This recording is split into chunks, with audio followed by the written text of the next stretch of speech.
Hey guys, so today we're going to be looking at petty revenges. Yeah, let's just get right into the video. My college roommates and her friends would eat all of my food, so they ate brains. I was in college full-time and working full-time, so I had little time to meal prep. I would make enough meals for a few days and then store them on my designated shelf in our shared dorm fridge. I'd come home from a very long day and just want to eat and relax, but I'd almost always have no food left. 9 times out of 10, I'd actually walk into them eating my meals. They'd even have the guts to say how good it tasted, and they're sad there wasn't more. I've asked over and over to stop eating my damn food. Nope, wouldn't listen. Are you freaking kidding me? This person is meal prepping and their roommates are just eating their food. So I went home to my parents' house and made a lot of spaghetti. Good spaghetti, knowing they will most certainly eat the whole thing. Sure enough, I get home to my dorm after a long day and these 3, not even my roommates, girls are standing in the kitchen eating my spaghetti and the huge bowl is almost gone. The one girl says to me how much she loves it and wants to know how I made it. Straight-faced, I tell her that it's a common meal they make on the farm. We go to the butcher and get head cheese. That's the meat in the spaghetti. She was confused, total city kids, and didn't know what head cheese was. I answer, well, it's pig brains. It's really good, isn't it? That's what most of my meals are made from. She throws my bowl of spaghetti down and runs to the bathroom, puking everywhere. The others took off out of the dorm running too. That is how I ended them stealing my food. Nobody touched my food ever again, nor did they talk to me. Win-win.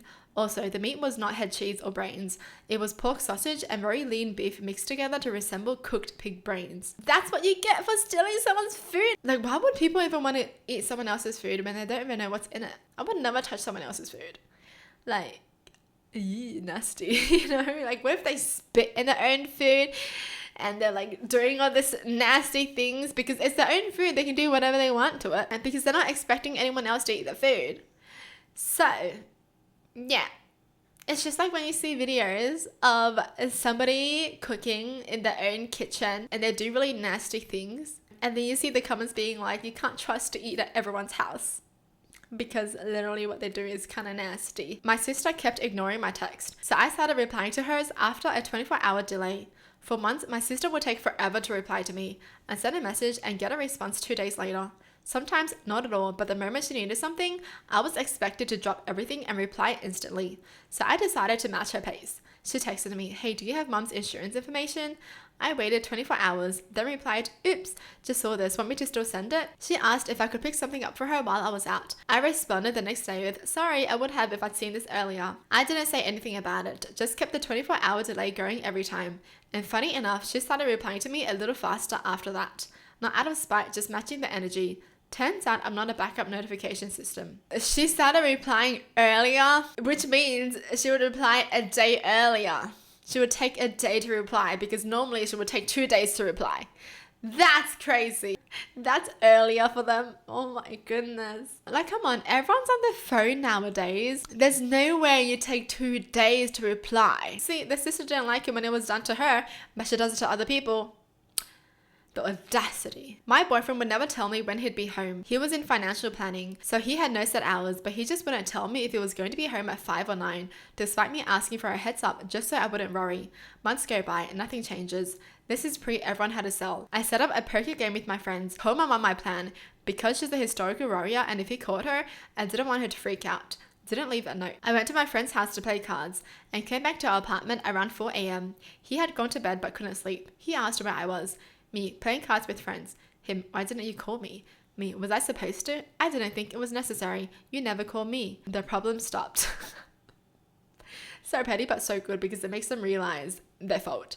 Right, it's like, oh, you don't like it when I do that to you? But don't do it to me. Like, why is it so hard to just tell someone what you're going to be doing? You know? I'm going to be home at this time. I'm going to be home at that time. Literally takes 5 seconds. Roommate said, if you're so tired of cleaning up after us, just leave our stuff where you found it. I'm 35 now, but in college, I rented a small house with 3 dudes, all of us in our early 20s. I have many stories of petty revenge from this time in my life, as guys in their 20s who are living away from their mothers for the first time often need the point illustrated in no uncertain terms. But this is one of my favorites. The house had 1 bathroom for the 4 of us, and as the only girl and the only one with a clean freak for a mother, I ended up doing basically all of the cleaning. I frequently put things away in the common space, shoes in the front closet, laptop on a shelf, so no one trips over the cord, etc. both because it made cleaning easier and because it's common courtesy to clean up your shit in common spaces. I was often met with irritation from my roommates who couldn't find their stuff, as if I was hiding it from them and not putting it in perfectly reasonable and agreed upon places. During this time, one roommate also had a girlfriend who was basically a squatter in our house. I did my best to be friendly and welcoming, including driving her places when I had time and helping her find a job, both mistakes in hindsight, but that's another story. She technically had a place to live elsewhere, but all of her stuff somehow ended up in our house, including our one tiny bathroom, which she showered in twice a day, despite contributing nothing to our rent or utilities. The number of products lining our shower easily tripled when she appeared, which made cleaning the bathroom a nightmare. The final verdict from my roommates was that I should just leave our stuff where you found it. When I cleaned the shower, I sprayed down all of her bathroom products with scrubbing bubbles rather than move it. It melted her expensive shampoo bar pretty quickly and made all of her bottled products slippery, but I was just following instructions. Roommate's laptop was plugged in, so I tripped over the cord while walking through the living room. You said just leave it, so I did. Even though tripping over it unplugged it, and now it's dead when you need to use it. And my personal favorite, roommate and girlfriend left the shoes all over the living room rug. The closet is literally 3 feet away. I needed to vacuum, so I left the stuff where I found it, rolled up the living room rug with the shoes inside, and vacuumed the whole house. They came out halfway through and asked where I put the shoes because they were leaving. I didn't put them anywhere. I left them where I found them. They kept looking confused, until about 30 minutes later when I unrolled the rug to replace it, revealing the shoes. They called me an asshole, but after the shoe incident, suddenly her bathroom products were put away, shoes ended up in the closet, and the laptop was plugged in somewhere else out of the way. Good on them. Like, why would you even put your laptop where someone can trip over? That's crazy. Like, are people really that dumb? Like, what's going on? Seriously, what is going on? And why can't you just put away your shoes? There's literally a closet 3 feet away. Just put it away. Like, if you're living alone, cool, do whatever you want in your own house, but you're living with people, that's the thing. Well, at least they learned the lesson, because if not putting things away, they're going to be damaging their own products, so good. Well, that's it for the video. Hope you guys enjoyed. Tell me in the comments down below what your thoughts are, and as always, thanks for watching, hope you guys liked it, and I'll see you guys next time. Bye!